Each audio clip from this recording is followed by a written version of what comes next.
नमस्कार दोस्तों, स्वागत है आपका हमारे YouTube चैनल पर। सबसे पहले तो नए साल की आप सबको बहुत बहुत शुभकामनाएं। आशा करते हैं कि आप सभी के लिए ये नया वर्ष बहुत सारी खुशियां लेकर आए। तो चलिए बढ़ते हैं हमारी कहानी की तरफ।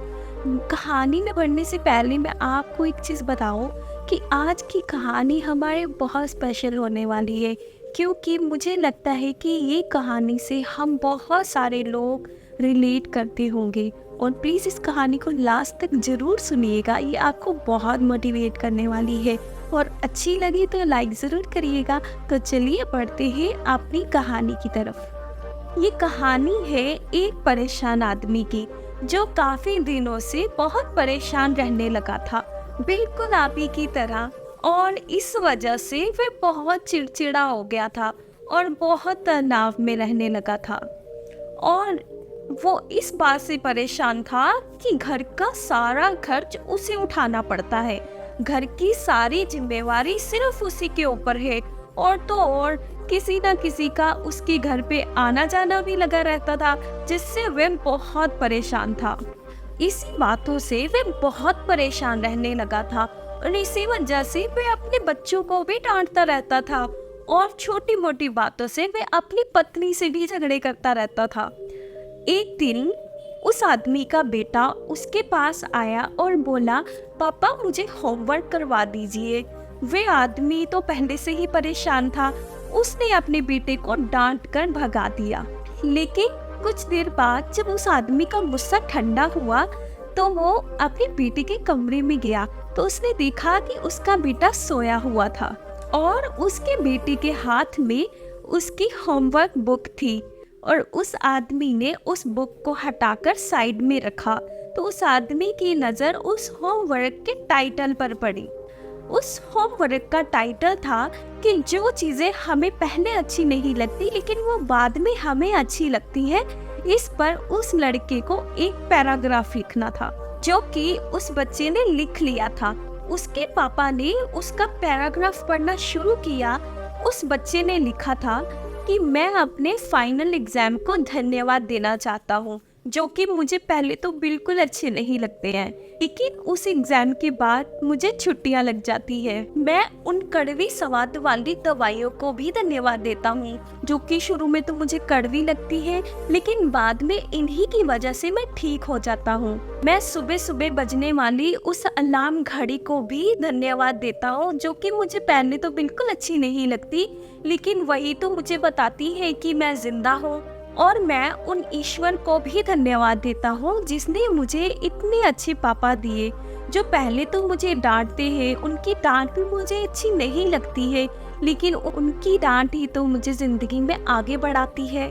मेरे पिता मेरे लिए खिलौने लाते हैं, मुझे घुमाने ले जाते हैं।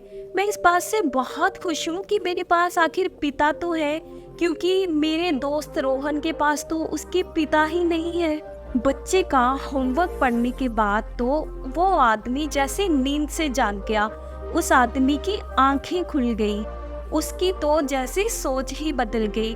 बच्चे की लिखी बातें उसके दिमाग में घूम रही थी।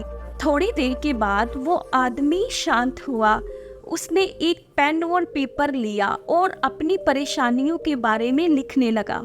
उसने लिखा कि मुझे घर के सारे खर्चे उठाने पड़ते हैं, लेकिन इसका मतलब है कि मेरे पास घर है, इतना अच्छा काम है। मैं उन लोगों से तो बहुत ज़्यादा नसीब वाला हूँ जिनके पास तो काम भी नहीं है और घर भी नहीं है।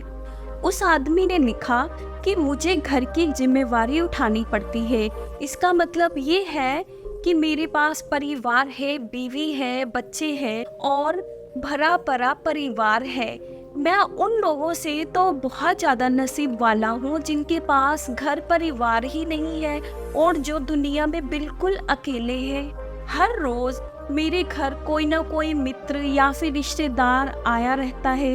इसका मतलब तो ये है कि सारे लोगों में मेरी पहचान है। मेरे सारे सुख दुख में मेरा साथ देने वाले मेरे रिश्तेदार और मेरे मित्र मेरे साथ हैं। ये सब सोचने के बाद वह आदमी एकदम फ्री महसूस करने लगा। मानो उसके सर से किसी ने बोझ हल्का कर दिया हो। उसने फौरन ईश्वर की तरफ हाथ उठाकर कहा कि हे मालिक, मैं तेरा बहुत शुक्रगुजार हूँ कि तुमने मुझे इतना सब कुछ दिया, लेकिन मैं इन सबको नज़रअंदाज कर रहा था। इसके बाद उस आदमी की सारी चिंता दूर हो गई और वो एकदम हल्का महसूस कर रहा था और उसने अपने सोते हुए बेटे को अपनी गोद में उठाया और खुशी में उसे उछालने लगा। दोस्तों, इस कहानी से हमें ये सीख मिलती है कि हमारी ज़िंदगी में जितनी भी परेशानियां हैं, जब तक हम इन्हें नेगेटिव नज़रिए से देखेंगे तब तक हम इन परेशानियों में घिरे रहेंगे, और जब हम इन्हीं परेशानियों को पॉजिटिव नज़रिए से देखेंगे तो हमारी सारी परेशानियां, सारे दुख, सारे शिकवे दूर हो जाएंगे और आपकी सोच एकदम से बदल जाएगी। दोस्तों, हम हमेशा अपने से बड़े लोगों की तरफ देखते हैं, जिनके पास बड़े घर हैं, बड़ी कारें हैं, बहुत सारे पैसे हैं, और उनसे हम खुद को कंपेयर करने लग जाते हैं, जिससे हम अपना सुकून बर्बाद कर लेते हैं। हमने कभी उन लोगों की तरफ देखा है जिनके पास घर नहीं है, परिवार नहीं है, पैसा नहीं है, आखिर वो कैसे अपनी ज़िंदगी गुजार रहे हैं? तब आपको एहसास होगा कि आपके पास क्या कुछ नहीं है और आप ऊपर वाले का शुक्र अदा करेंगे।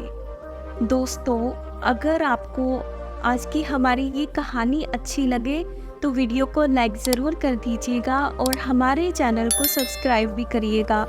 तो चलिए आगे किसी और कहानी में मिलते हैं, तब तक के लिए धन्यवाद।